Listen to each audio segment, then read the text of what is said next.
നാളെ പോരാടമാകുമ്പോഴേക്കും ഗ്രാമനഗര വ്യത്യാസമില്ലാതെ എല്ലായിടത്തും ആഘോഷ മൂടാണ്. സർക്കാർ സ്ഥാപനങ്ങളിലും സ്വകാര്യ ഓഫീസുകളിലുമൊക്കെ ഓണാഘോഷം പൊടിപൊടിച്ച് പായസമൊക്കെ കുടിച്ച് അതിന്റെ ഒരു ക്ഷീണത്തിൽ വടംവലിയൊക്കെ ആയിട്ട് ഇപ്പോൾ ബാക്കി ആഘോഷങ്ങളിലേക്ക് കടന്നിട്ടുണ്ടാവും.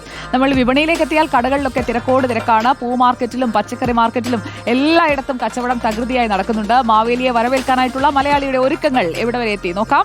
നമ്മുടെ പ്രതിനിധികൾ തയ്യാറാണ്. തിരുവനന്തപുരം ശ്രീ പത്മനാഭസ്വാമി ക്ഷേത്രത്തിന് മുന്നിൽ നിന്ന് സുനിഷ അയലൂർ, കോഴിക്കോട് മാവേലിയെ കുറിച്ച് പറഞ്ഞപ്പോൾ മാവേലി എന്നെ ഓർത്തതായിരിക്കും, തുമ്മിപ്പോയി. മിഠായി തെരുവിൽ നിന്ന് AK അഭിലാഷ്, പാളയം മാർക്കറ്റിൽ നിന്ന് അഭിജിത്ത് മുഴക്കുന്ന്, ഒപ്പം കൊച്ചി ബ്രോഡ്വേയിൽ നിന്ന് ഷാബാസ് അഹമ്മദ്, തൃപ്പൂണിത്തുറയിൽ നിന്ന് അലി അക്ബർ ഷാ, കണ്ണൂർ സ്റ്റേഡിയം കോർണറിൽ നിന്ന് അർജുൻ കല്യാട്, കൊല്ലം ആശ്രാമ മൈതാനത്ത് നിന്ന് ദിലീപ് ദേവസ്യ. നമുക്കങ്ങ് തെക്കോട്ട് പോകാം. തിരുവനന്തപുരത്ത് നിന്ന് സുനിഷ അയലൂർ തന്നെ ആദ്യം വരട്ടെ. Good evening Sunisha Ayalur. ഓണമിങ്ങെത്തി, ഓണക്കോടിയൊക്കെ വാങ്ങി. ഇന്ന് അവിടെ ബ്യൂറോയിൽ വലിയ ഓണാഘോഷമൊക്കെ ആയിരുന്നുവെന്ന് പാണന്മാർ പറഞ്ഞു കേട്ടിരുന്നു. എന്തായി അവിടുത്തെ ആഘോഷമൊക്കെ കഴിഞ്ഞോ?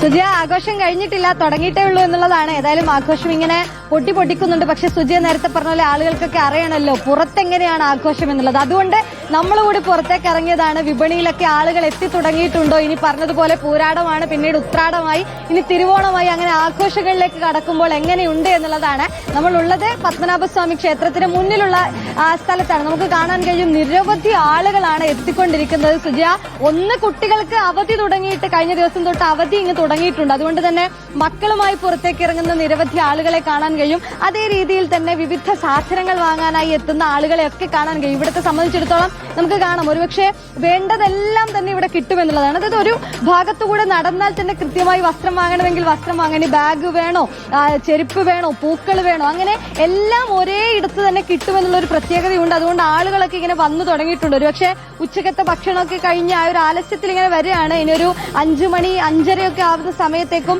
വലിയ രീതിയിലുള്ള ആൾക്കൂട്ടം എത്തുമെന്നുള്ളത് തന്നെയാണ്. നമുക്ക് ദൃശ്യങ്ങൾ ഒരുപക്ഷെ കാണാൻ കഴിയും. ആളുകൾ ഇങ്ങനെ എത്തി തുടങ്ങിയിട്ടുണ്ട്. നിരവധി ഈ പ്രധാനമായും ഈ തുണിക്കടകളിലൊക്കെ നിരവധി ആളുകളാണ് എത്തിക്കൊണ്ടിരിക്കുന്നത്. ഇപ്പോൾ ആഘോഷങ്ങളാണ് പ്രധാനമായും ഈ ഓഫീസുകളിലും മറ്റു കേന്ദ്രങ്ങളിലും ഒക്കെ ആഘോഷമൊക്കെ ഓണപരിപാടിയൊക്കെ ഇപ്പോഴാണ് നടക്കുന്നത്. അതുകൊണ്ട് തന്നെ കൂടുതൽ ഇടങ്ങളിലും ഇന്ന് വലിയ രീതിയിലുള്ള ഓണാഘോഷ പരിപാടിയൊക്കെ ആയിരുന്നു. അതുകൊണ്ട് ഇതാ ഇങ്ങനെ കൂടുതൽ ആളുകൾ ഇങ്ങനെ വരുന്നുണ്ട്. നല്ല തിരക്കായതുകൊണ്ട് നമുക്ക് അങ്ങോട്ടേക്ക് കടക്കാനുള്ള ചില ബുദ്ധിമുട്ടുകൾ ഉള്ളതാണ്. ഏതായാലും നമുക്ക് ഇവരോടൊക്കെ ചോദിച്ചു തന്നെ പോകുന്നതായിരിക്കും കുറച്ചുകൂടി ബെറ്റർ എന്ന് തോന്നുന്നു.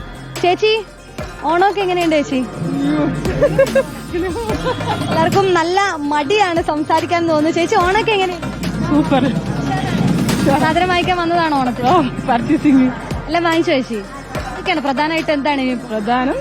എല്ലാ വർഷവും ഉള്ളത് പോലെ തന്നെ ഓണക്കോടി, ഓണസദ്യ, അത്തപ്പൂ. ഉഷാറല്ലേ ഓണം? ഉഷാർ, അടിപൊളി. ഓക്കെ, ഇതാ എല്ലാരും ഇങ്ങനെ സമയം കിട്ടുന്ന സമയത്ത് വന്ന് ഓണക്കോടിയും പുതിയ അതൊക്കെ അതിനൊക്കെ ഇടയിൽ ഒരു കാര്യം ഞാൻ ഇപ്പോഴാണ് ശ്രദ്ധിച്ചത്. സുനിഷ നല്ല രീതിയിൽ മുല്ലപ്പൂവൊക്കെ വെച്ച് പുത്തൻ സാരിയൊക്കെയാണ് ഉടുത്തിരിക്കുന്നത് തോന്നുന്നു. സുനിഷയെ സാരി ഉടുത്തൊക്കെ നമ്മുടെ പ്രേക്ഷകരൊക്കെ വല്ലപ്പോഴേ കാണാറുള്ളൂ. സുനിഷ സുന്ദരിയായിട്ടുണ്ട്.